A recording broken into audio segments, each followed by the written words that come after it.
So, good afternoon, everyone. So, we've been talking lately in Unit 6 all about assessing self, developing self. We have talked about different tools that you can have for grading yourself. And one of the important tools is the SWOT analysis, SWOT, SWOT analysis. Now, remember, as we have been dealing with many things throughout the semester related to our subject, effective technical communication, each time I have told you that it's not only the theory that will matter, but you have need to put that theory into practice. So today we'll be looking into a detail of SWOT analysis, which will not be only useful right away, but also will be useful in your upcoming years. Right. So we're going to look at SWOT analysis, not only look at the theory, but we'll also try and put it into practice as well.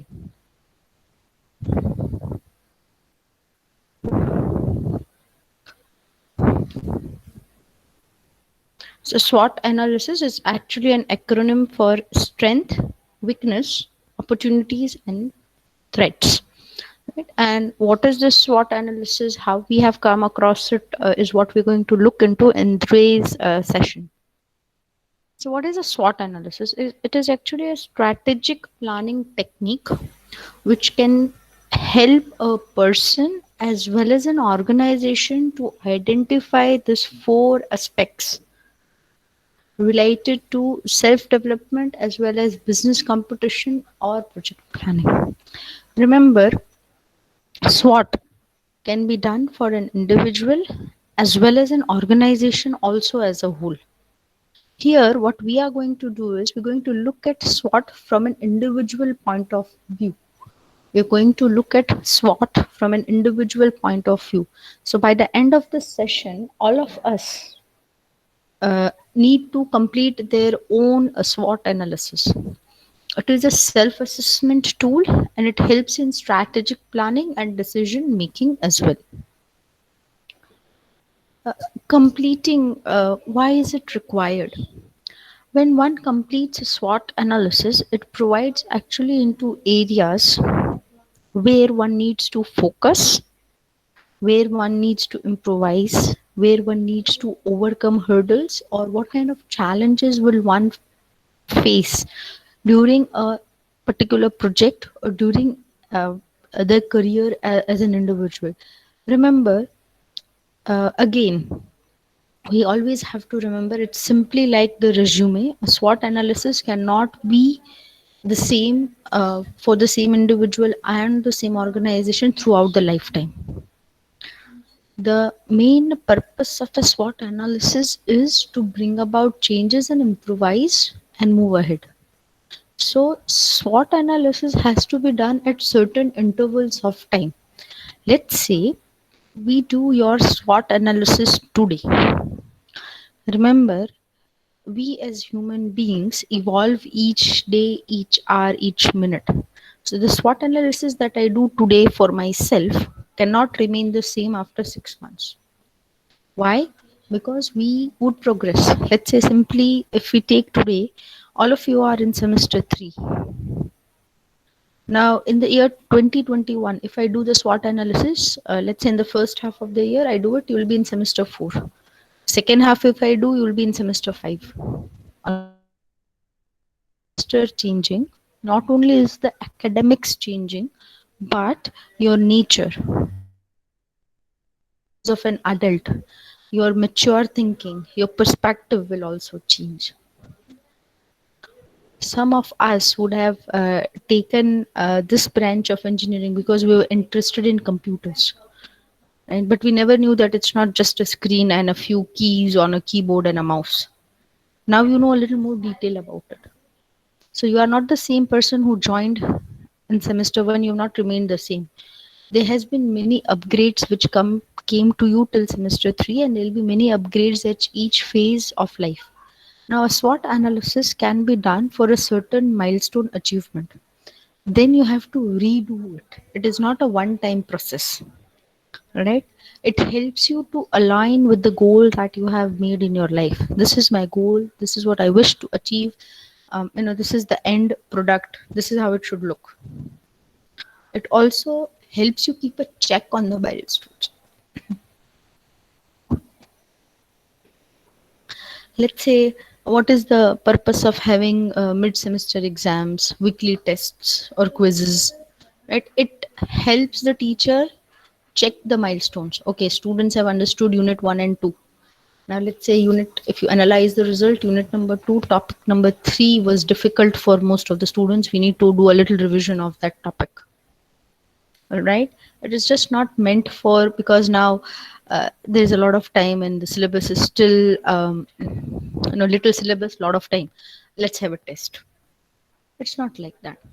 The objective is to mark the milestones, to check what is the scenario in case of understanding and applying the same.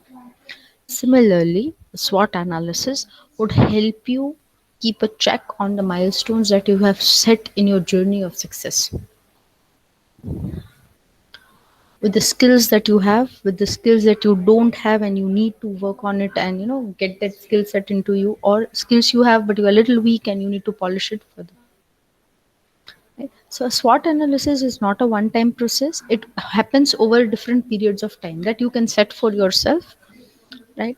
So it helps you not only align your goals but also keep a check on the milestones. Why keep a check on the milestones? You cannot move ahead if the foundation is weak.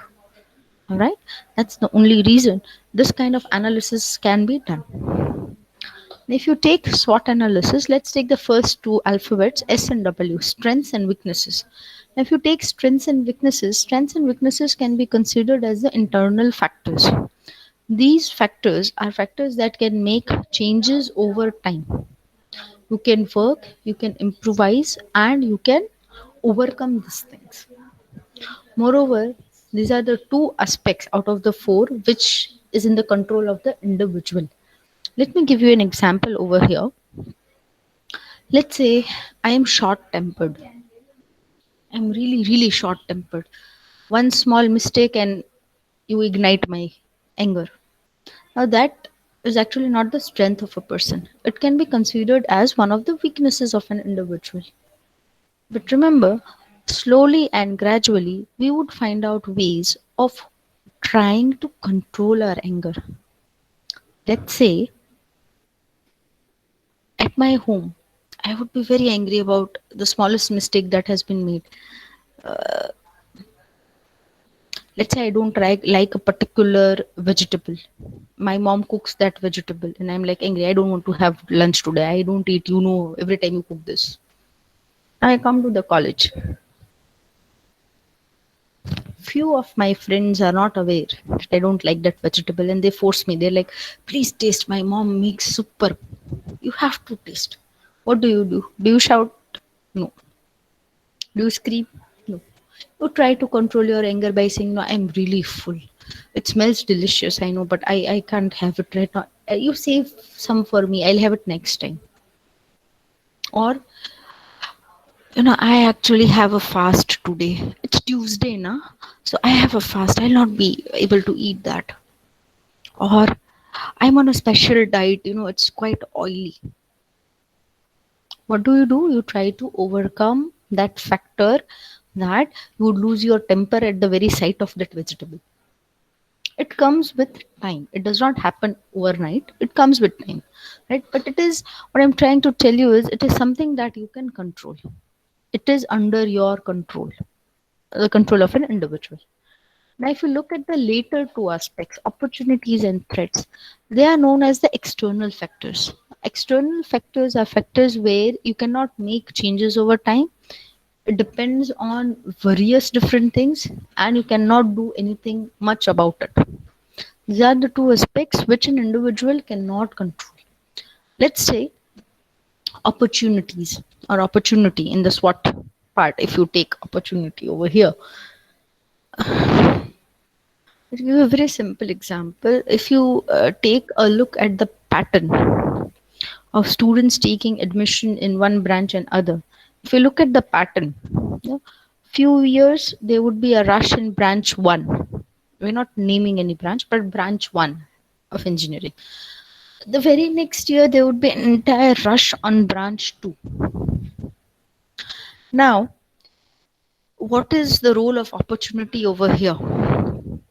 Whenever we are supposed to think of our career, we would think 5 years, like till the completion of the degree time, 5 years or 10 years down the line, how will this create a job opportunity or a business opportunity? Now, remember, as I said, people would always tell teaching field, if you select a job as a teacher or a professor or a lecturer, right, that's one field where, no problems, no challenges. You just go to the class, you carry a textbook, and your job is done. But we never envisioned a situation like this, where I don't have to carry a book, I don't have to go to a class, but still I have to teach, right? This opportunity as a teacher, when people say you enjoy a lot of holidays, oh my god, so many government holidays, half the year goes in holiday, right? So many things we have thought about. I'm taking an example from my profession because there I have a scope of more experiments, right? I cannot talk about other professions because I don't have a first hand experience. I've just heard stories about it. Here I have heard stories and I also have my own experience.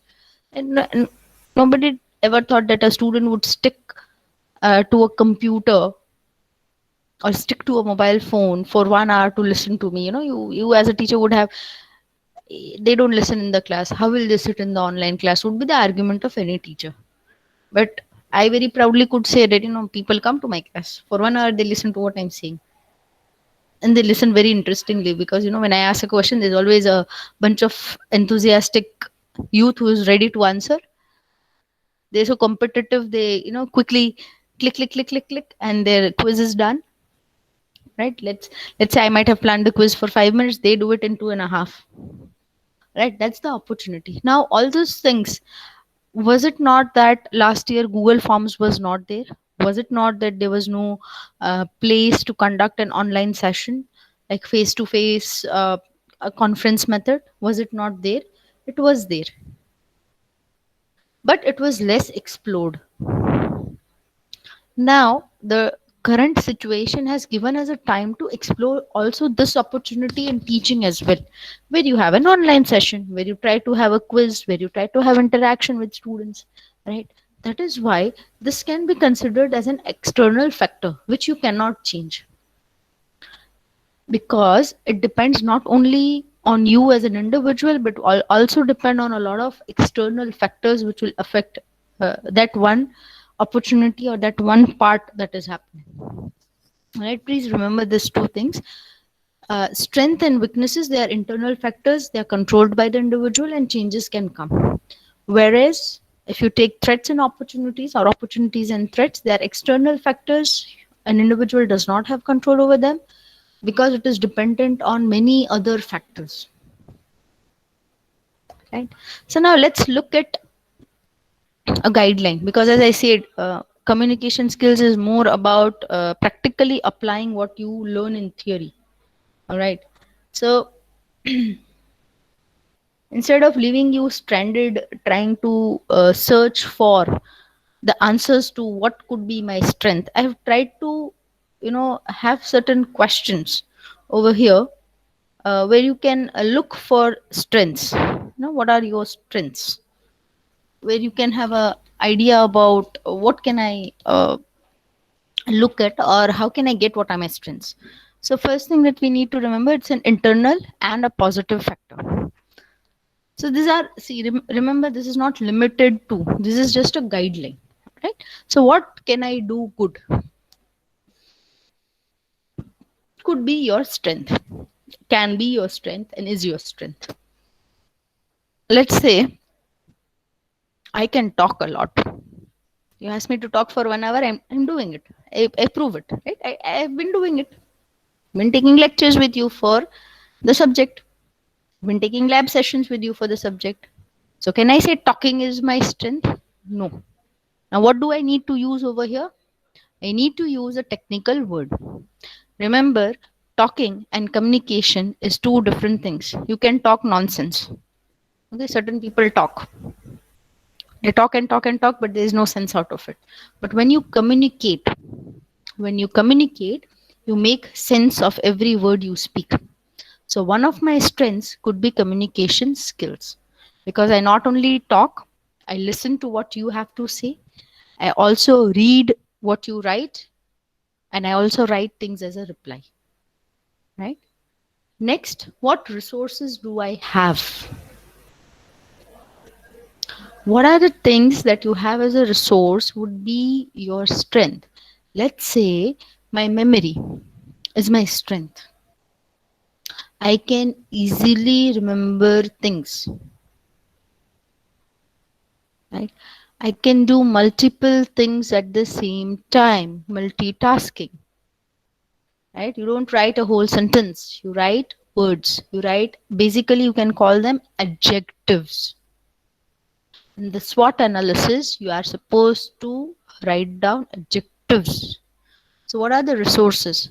Let's say some of us, let me take a simple example of our mothers who cook in the kitchen. What are their resources?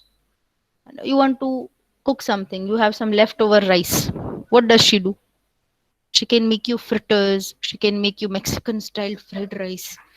She can add some milk and sugar and cinnamon, and she can, you know, make you a sweet dish.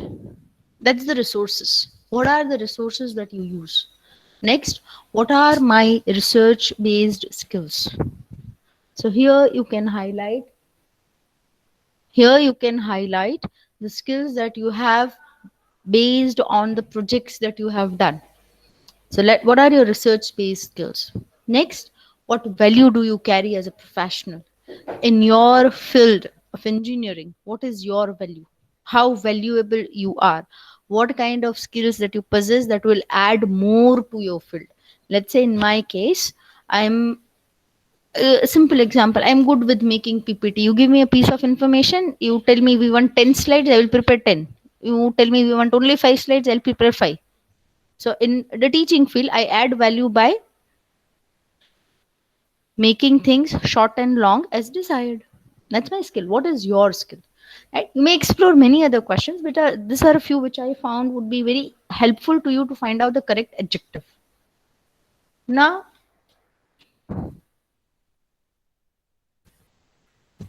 I'm sorry, there's some technical problem. Just a minute. I'll reshare the PPT.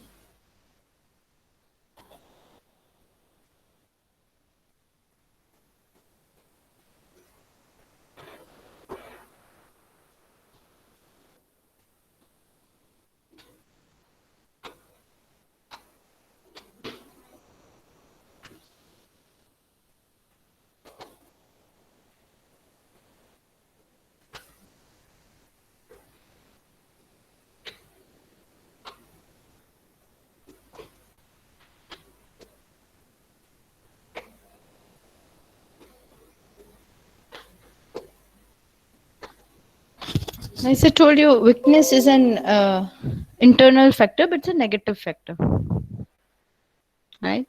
So, what are the questions one can ask to look for weakness? So, what is it that diverts me from my ability, right? Let's say I'm good at multitasking, but when I surf the internet and then I find something very interesting, let's say I love social media. If I find something, I would divert from my work. Then what resources do I have that are limited? So, see, we all have resources that are limited and unlimited, right? You have to look into the resources which are limited. Let's say time is a limited resource which everybody has, much limited to everyone. All right. Next, you can look at a question like, what skills do I lack? I'm good with designing, but I'm not good with coding, right? So I'm better with one thing and I'm not better with the other one. Then, as a professional, what are the things that stop me from stepping out of my comfort zone? So let's say I'm not sure about how I answer questions or how I answer queries. I lack a little confidence. But when then somebody answers it and I get a support, I understand, okay, my answer was correct, but I had to show some kind of fearlessness when I want to give an answer. Some of us are really like that. We know the answers, but we keep quiet. We are not sure. We doubt ourselves. Self doubt could be one of the things that is stopping you from taking that step forward, stopping you from moving out of your comfort zone. All right. So that is what you can talk about over here. Then opportunities. Remember, it's an external thing, external factor, but it's a positive external factor.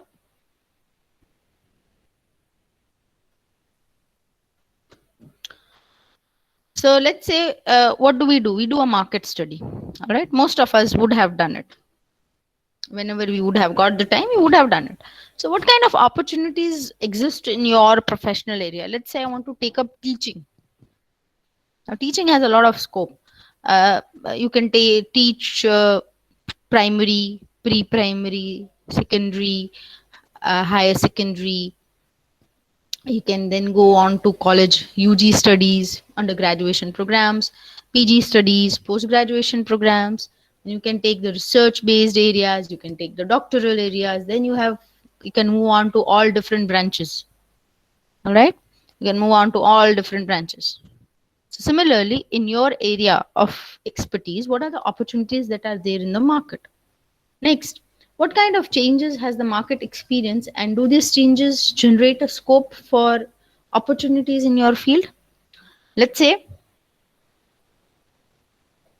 till now, let's say till now, some of the individuals were restricted from becoming teachers because of unavailable resources, like, let's say, there's nobody to take care of the child at home. How can I come to the college so long hours? Now what has happened? This pandemic has actually become a blessing for such people, and has tried to generate an opportunity. Those who take this situation, those who take this situation in a positive manner have found a new opportunity in the field of teaching learning. There are many people who wanted to pursue their education further, could not, because you cannot come to the university all the time. Now you've got a chance to do so, right? Without coming to the university, you may be able to, you are facilitated to attend all classes. You can also do simultaneously the work that you were doing, and on top of it, you also get the materials and the chances to study as well. All right. So opportunity in the field, whatever situation has arisen. Remember, as I said, situations keep on changing. Things do not remain the same all the time, right? So because of this situation which has changed, what kind of opportunities were generated in your field? And one should also keep a watch on any chances. You need to be quite alert about the chances of opportunities that are upcoming. You have to have a look at it. You have to have a idea about what is happening in the market. Right? That's how you survey things. That's how you look at things, and that's how you tell some of the students in your class, or some of your friends would be, or you would have nicknamed a few of your friends as a walking dictionary or a walking talking encyclopedia. You ask him the question, he has the idea. Right? Why? Because such are the people who keep themselves updated. They're aware about the opportunities that are there. They're aware about the things that are happening. And the last one is this threat. Threat is an external factor, and yet again, it's a negative external factor. So, let's say, what kind of potential competitors do you have? That could pose a threat. So, you don't take an individual's name over here. What you basically do is, let's say, computer engineers. So, what's the possible threat to computer engineers?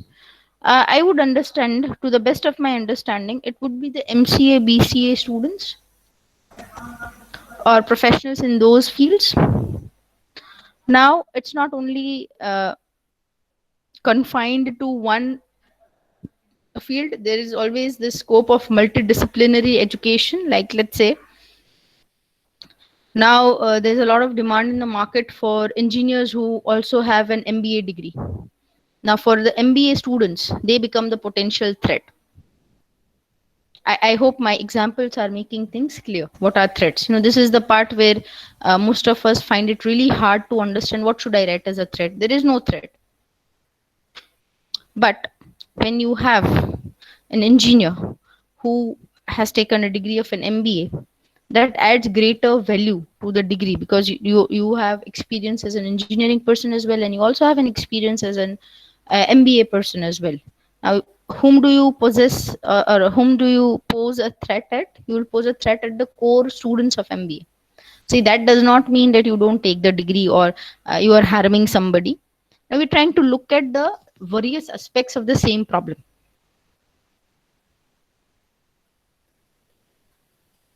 Let's say for engineering students, people who have done diploma could pose a threat.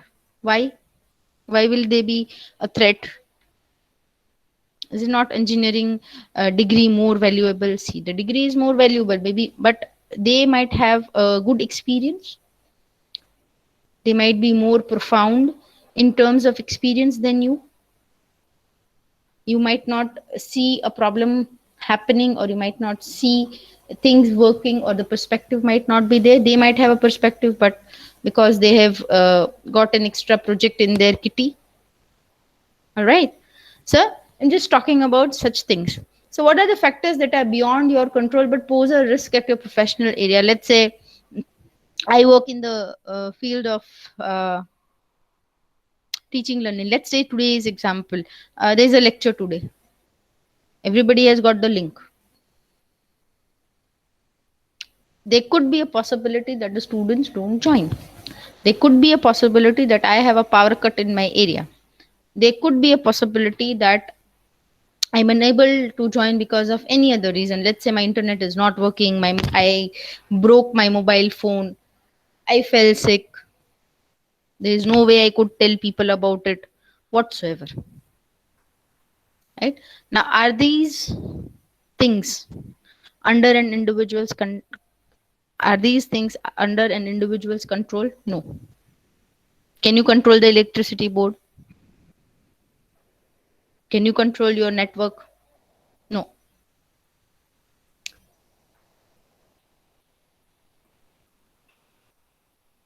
Can you tell that I have a lecture at, let's say, I'm bound to meet with an accident? Can I tell this accident that is going to happen, please don't happen today? I have an important presentation. Please don't work with me today. Can I tell my scooty that you should start on time? I have to go to college today. No. Now, sometimes it happens. It has happened with all of us, and we all have experienced it in one way or the other. So what are those factors that pose a risk at your profession, but they are not in your control? You have to look at this. Remember, see, as I said, there are certain things that we cannot control. So now you should ask me a question, madam. What if we cannot control? Why are we supposed to look at such things? You cannot control it, but awareness is better than sudden things happening. Let's say I'm quite aware that today I have a lecture. It is a lecture which is post lunch. So student might not turn up. If the students turn up, I should be prepared. Oh, very good. They came. Let me teach. But what if they don't turn up? There's nothing I can do, but I will not be disheartened at the thought that nobody came to my class. See, am I such a bad teacher? They are not coming. It happens. People might be stuck in some problem. I should encounter these threats from an open mind. Remember, everywhere in communication skills, if you want to grow as an individual in your profession, you have to look at factors with an open mind. You cannot just say, okay, they did not come, it's their fault, what will I do? Right? That's not how you deal with problems and challenges. Fine. Next, you are supposed to look at factors that are a threat to an individual's skill set. Let's say however hard I try, because in my family I'm the only one who speaks English. I do not get much practice. I'm not saying you are not good at English. You're very good at English. Your speaking skills are also nice, but you are unable to expand your vocabulary. As I said, language learning is a habit. Language learning is a habit that one has to form. How do I learn new vocabulary? As a teacher, how would I learn the new vocabulary? I learn because I talk to you. I learn because you'll ask me, Madam, can we use this word instead of this? Right? So it's into practice. Now, the same thing cannot happen in an environment. The same thing cannot happen in an environment where you don't have a method of practicing. So that is one of the factor that you cannot change. You cannot force your parents to learn a language overnight so that you can practice it and you can, become better at it. That cannot happen. It's not practical as well. But when I'm aware about it, I'll try and find out other methods. Let's say I'll read books.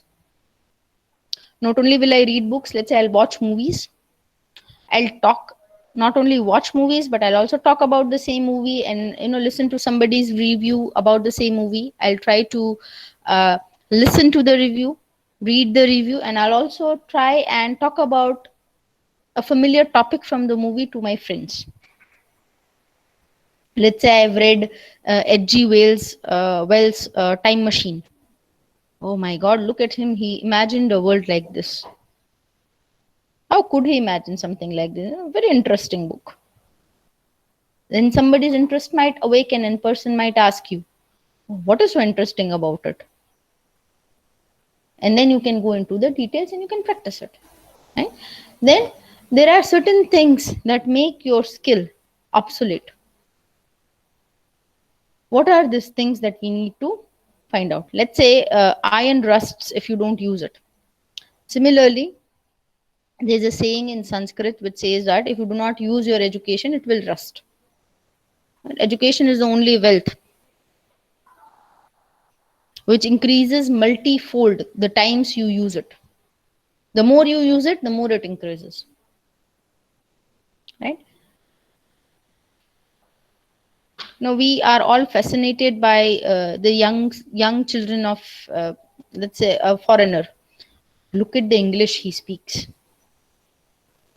There is nothing new or nothing astonishing about it. The way you speak fluent Gujarati, the kid is accustomed to speak in English. It's as simple as that, but we are bound to be surprised by it. So look at the set of skills or things that make your skill obsolete. You should not just stick to Windows. You should not just stick to, let's say, Linux. Or you should not just stick to, I just know, let's say, Python. I don't want to go above it. See, as I said, every technology is updated every minute, every day. What are the skills that make you stay there and there? I learn it if it is required. It's the attitude that does not make you learn new things better. Now, I'm giving you a sample over here. I have a sample with me. So this is a SWOT analysis sample. So I've just written a few words. Remember, it's not the same only. Everybody would have a different set. Let's say I'm good with research skills. I'm good with communication skills. My weakness is I don't have direct experience in the field and there's no kind of a network that I have. I don't have connection with people yet. What are the opportunities? You have done, you have made maximum use of the academic resources that were made available to you, and you have also taken online certification for that specialized program. What are the threats? Your career expectation versus the market reality. Remember, you always have to look at the market reality as well. Moreover, you could also have one possible threat could be an employer's expectation. Let's say the employer wants me to teach for 5 hours straight without complaining, 9:30 to 10:30, 10:30 to 11:30, or maybe let's say he wants me to work on the weekend. How can I work on the weekend? Right? This could be possible threats. Now, what you need to do is you need to write down your SWOT analysis after downloading the template from the Google Sheets folder. And after completing it, I'm going to provide you a Google link where you can upload your SWOT analysis. Now, where is this Google Shade folder and the SWOT analysis template that I have got? Just give me a minute, I'll tell you.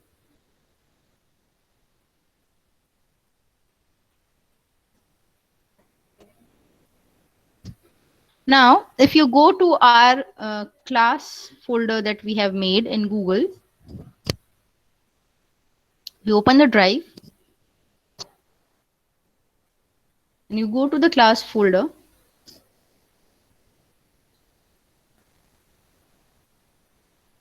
you will see, you don't have to go anywhere else. You will see that there is something called SWOT Analysis doc.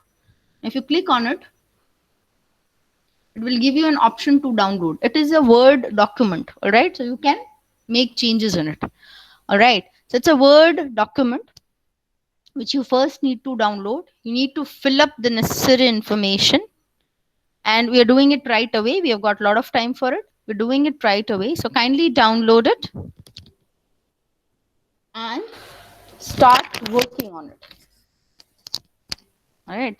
By the time you download the template, remember it's not the only template that we can use. There are many templates available, but this is a more comprehensive type of a template, easy to explore and user friendly. That's why I've stuck to this one. All right. So after you have filled in, let's say you just have to fill in three bullet points for each point. Let's say three strengths, three weaknesses, three opportunities that you see, and three threats that you have. You may have the similar ones which I had in the PPT. Don't worry, I'll upload the PPT as well for you. And after you have done it, you are supposed to upload it. Supposed to upload it in this Google link which I have shared with you recently in the chat box. Right, so just give me 1 minute and I'll upload the PPT for your reference as well. And you may start working on your SWOT analysis. We require it by the end of the lecture. So I'm giving you 10 minutes of time to do it. All right. In case you are still facing some problem, you please get back to me in the message. By the time I also upload this PPT which I was displaying, so you can also have a look at the questions. You can also have a look at the sample as well alongside when you are filling up your SWOT analysis.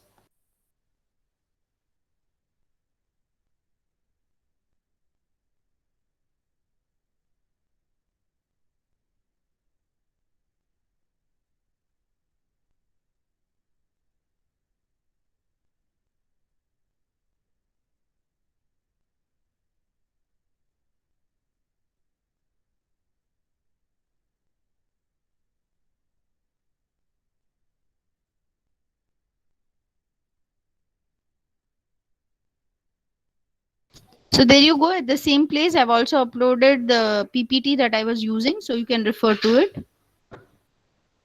You're supposed to upload the file called SWOT Analysis. It is a Google Doc that I've shared directly in the Google Shared folder of our class, where you have this enrollment number in course and opening closing remark file. At the same page, after it, you'll have SWOT Analysis and SWOT Analysis PPT. You have to first download the Google document or fill it up and then attach it in this link.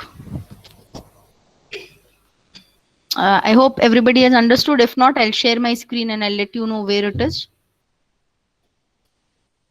Should I do that?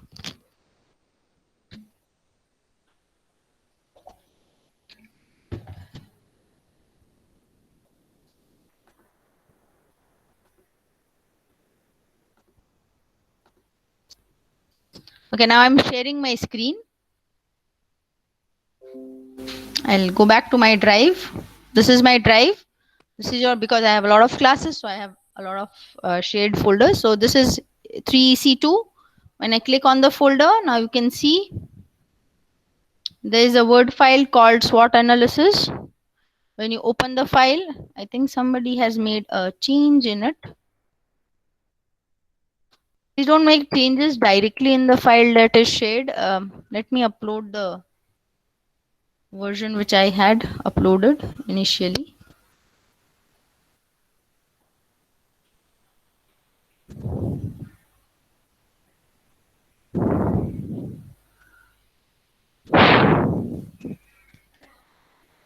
Now, this is what the file should look like. So here you can mention your strengths, your weaknesses, your opportunities and strengths. Right after you download it. Thereafter, I have already given you a Google link where you can share it. Now you can also see a PPT beside it, which will be helpful for you to upload the file, right? So I'm giving you some time to do the same.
Uh, okay, I'll.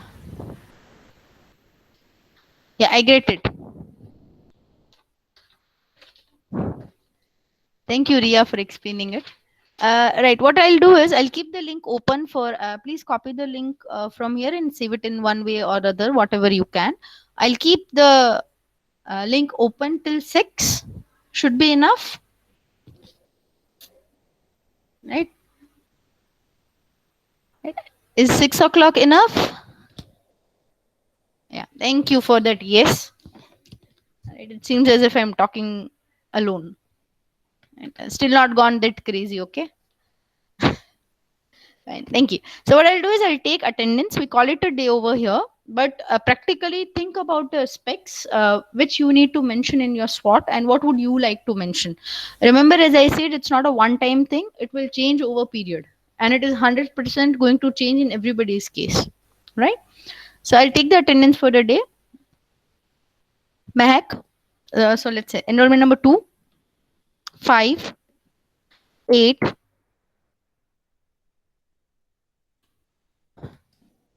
9, 10, 12, 16, 17, 19, 24,